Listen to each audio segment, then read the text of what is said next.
So, very good morning guys. We are down in Sussex just testing out part 2 of this Sony Rx100m7 camera. For those of you who have noticed, it's got the ND filter on. This, as I said, is just the magnetic one that just pops on, and now this is letting me expose at 2.8 and the ISO right down also. As you can see, it's a very small piece of kit. It just sticks the ring on the front of the camera, and as quickly as you saw there, it just holds on, and if I give it a shake, it's not going anywhere. Now, the only downside I found with it so far is that at so much as 2.8, it does tend to crop the outer bits of the screen here and here. Now, the ND filter that I've got in there, it's just a cheap and cheerful one from K&F, which seems to be doing quite a nice job so far. As you can see, it's quite a small piece of kit, and it just tucks away quite nicely when not in use, which is the whole point of having this system set up. Is I want it to be lightweight and just to be able to take out your pocket and shoot some video like this without having the full heaviness of the full rig on there. So far I'm really impressed with it. The video's coming out well. Still got the Rode wireless lav mic on as well, and if you're using this, I've got it the recording setting right down at 13 on this camera, as I found anything more than that, it just tends to be too much. So the plan today is to head up the track here, try and shoot a bit of forestry, woodland photography up there. We'll test this camera out, hopefully get a few shots with the EOS R as well. So let's get going.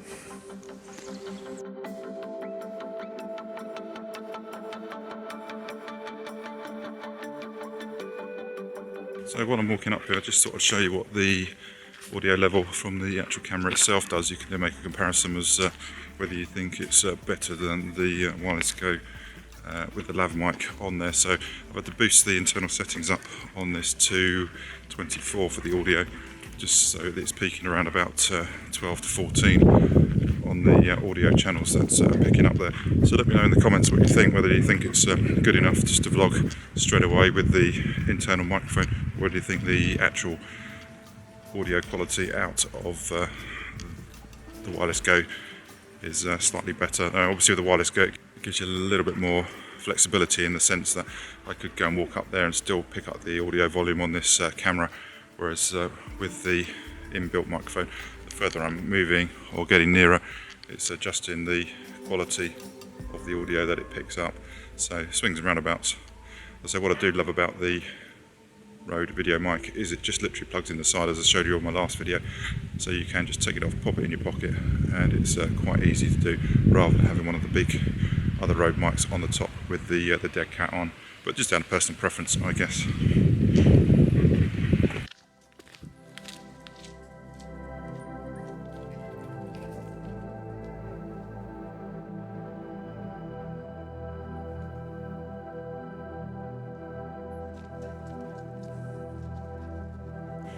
So let's talk about battery life with this camera. Still using the inbuilt microphone at the moment. So I took it out the other day up to do shoots in motorsport. So I probably shot about half an hour's worth of video on there, and I shot around about 380 photos. Some in burst mode, some just as stills in manual mode, and that was the battery pretty much done there. Since then I've ordered 2 others and a charger off of Amazon, which was about £12, and the batteries are so small that you can just throw a few in your bag or in your pocket, and it's not going to be the end of the world. So not the massive issue in my view for this camera in what it offers you back in performance and functionality.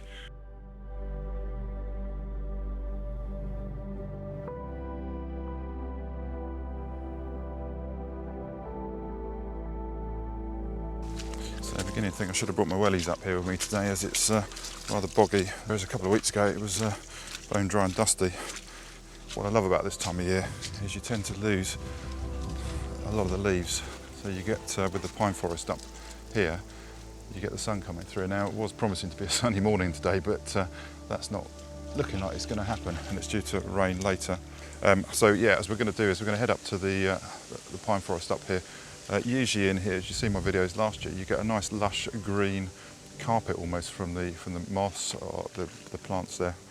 I'm no expert on plants, as you can tell, And then when you get the sun coming through, you can get some quite nice lighting effects through, which pick up the green and the uniformity of the trees up there. But looking at the sky today, it's quite windy, it's quite cloudy, so I'm not holding out for too much sunshine.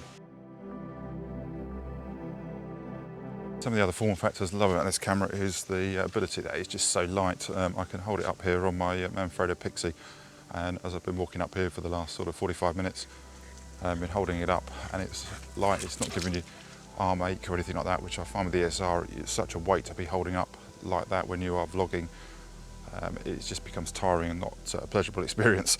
So with this, I find I can hold it up, chat away, and it's the arm ache's not taking my attention away from actually talking and making the vlog. Now, I'm still fairly new to vlogging, as you well know, so it tends to be a bit of a learning curve. Every time you go out, you learn something new, you get a bit more confidence. You talk probably rubbish, but it becomes quite good fun. And there are a few guys on YouTube that are very good at it. Check out Gareth Danks here. He does a lot of vlogging with his photography, very good, and he walks around at some of the cities, utter confidence, and yeah, it's a real inspiration to people like myself, I think, to get out there and just vlog and just ignore everybody else around you, which is not always the easiest thing. Again, with this camera setup, makes it a little bit easier because it is a bit smaller and a bit more discreet. So hopefully when I do come to try it out like that, it will be a little bit easier for me.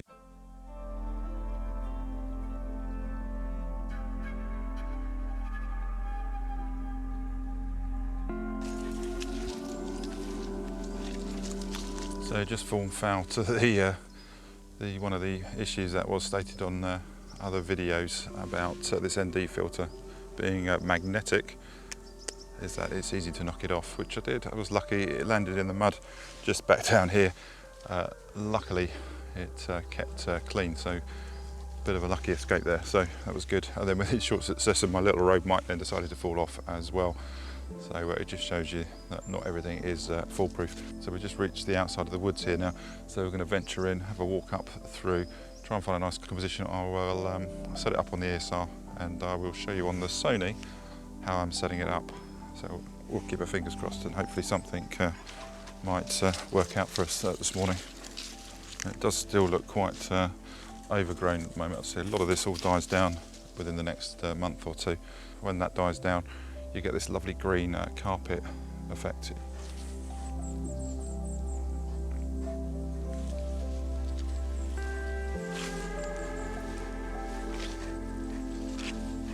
Now, what I remember, there is also another brand of filter adapter for this camera. It is called a LensMate. Basically, that's apparently the quality is not quite as good as plastic. I think they're all prone to probably the ring on the front of the camera here falling off. It's just stuck on with like a 3M glue, I suppose it is, which is just backed onto the ring that you get with it.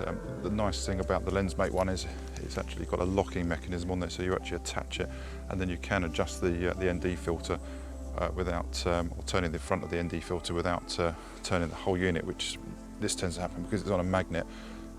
It tends to hold a lot of slides, so you almost need a hand to hold the inner and outer ring to be able to get that to turn around. So it's a bit of a negative from it. Portability wise, just being able to pop it on and off is very good, especially in changing light conditions like this when you're in and out of light and dark situations. Issue with it is it comes from America, so it takes a little bit longer. You can't get it off Amazon UK either. No other place you can get it, then feel free to comment in the description down below so that I can get hold of one and test it out. As I say, we've got this one at the moment, so we're going to keep giving it a go. So far it's doing quite well.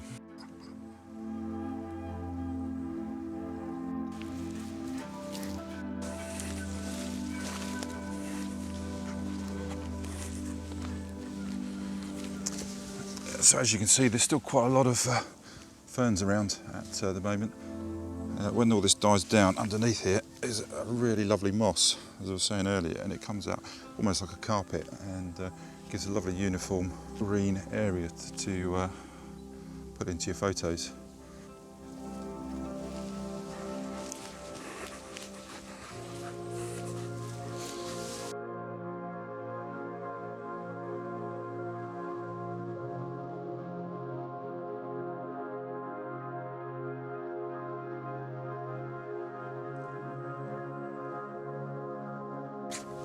So just starting to get a little bit of sun coming through now, so we might get lucky up here. I did find a little mushroom down here, which was quite nice. So I just tried this camera out in macro mode, and then did one in manual mode, which I focused on the top of the mushroom, set the ISO as low as I could on there, and shot it. So this is what this looks like.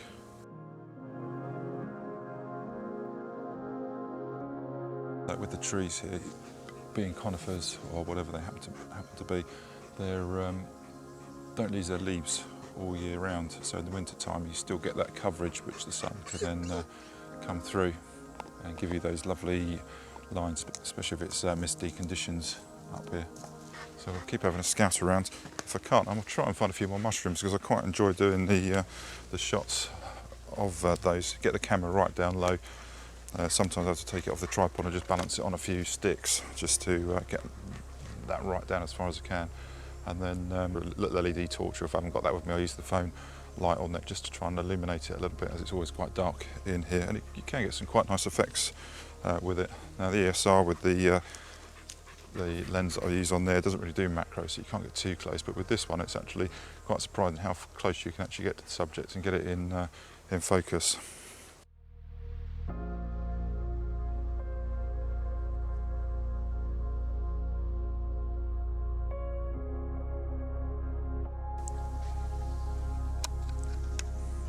So I've been struggling a little bit up here today to actually find a nice composition to take some photographs of. The sun keeps coming and going. So what I found is this little composition running up through the, it's like a track, and there's a puddle here which I've just about managed to get the dog out of, because he likes to go into every one of them. As you can hear behind, he's having fun with his sticks. So we've set this up, and at the moment I've got it, so I set it at f13 to try and capture as much as I can in depth of it.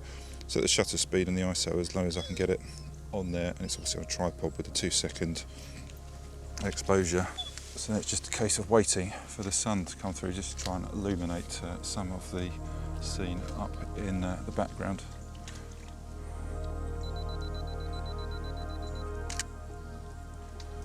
Now these can be shot in RAW, as I always do with my photos, and then I'll just tweak them in Lightroom afterwards.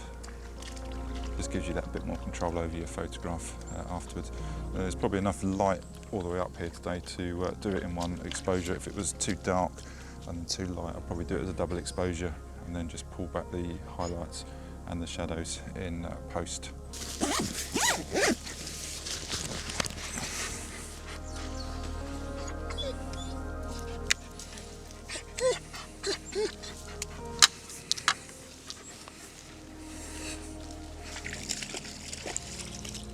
Photography is always a bit of an element of luck, I think, when you go out. I think the more you can get out and shoot, the more fun it is, but also the more that you learn, the more little tips you pick up just from errors and things on your way. As I say, I'm no means an expert by any standard, but for me, it's just great to get out here, out into the woods, the beach, the coast, wherever, and just enjoy the peace and quiet with the dog. And to be able to shoot a bit of film and photography at the same time just doesn't get much better.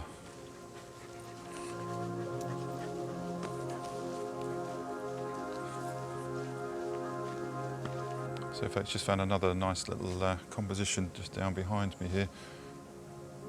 You've got the central trees, and then on either side of it with the light coming on both sides. So because there's such a big difference between the background highlights and the foreground, can't shoot it in one shot. So what I've done is I've done 3 exposures, one exposing for the sky, one for the midground, and then one for the little area just down in front of the tree here.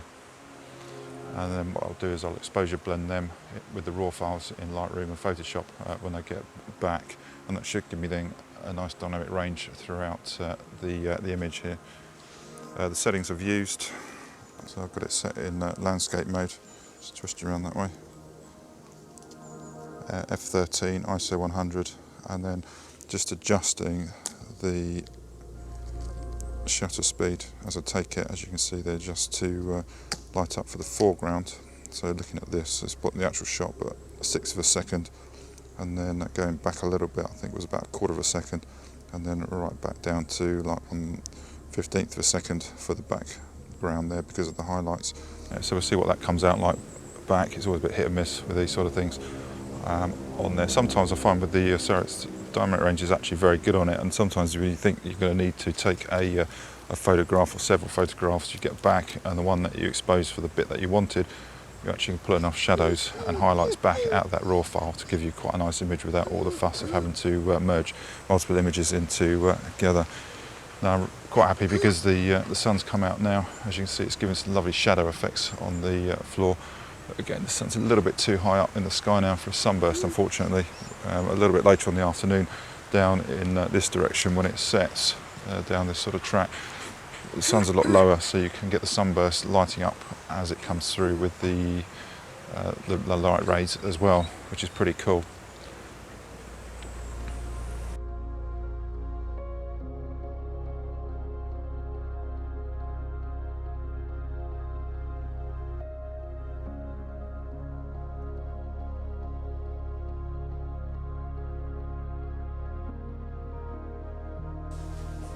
So that's pretty much it from a little adventure up in the woods in Sussex today. Hope you enjoyed coming along. Hope you've enjoyed a little bit of the review that I've done on this Sony Rx100 camera. We managed to get a few good photos today. Hopefully the sun's completely disappeared now. So we're going to head back, have a cup of coffee and edit some of these photos and see how they come out. If you've got any questions or any thoughts how to improve what I'm doing, then feel free to put them in the comments. I'm always open to new ways of doing things on there. If you're interested in following along with my channel, then please subscribe, put a like, and as I say, comment, feel free. And I'm planning on doing a few more trips like this and getting out and just getting some photography, testing out kit, etc. So as I say, come and follow me along and enjoy the journey. If I see you out and about, come over and say hello. So that's about it from me today. So we're going to head back now for a cup of coffee. So take care, and we'll see you all again soon.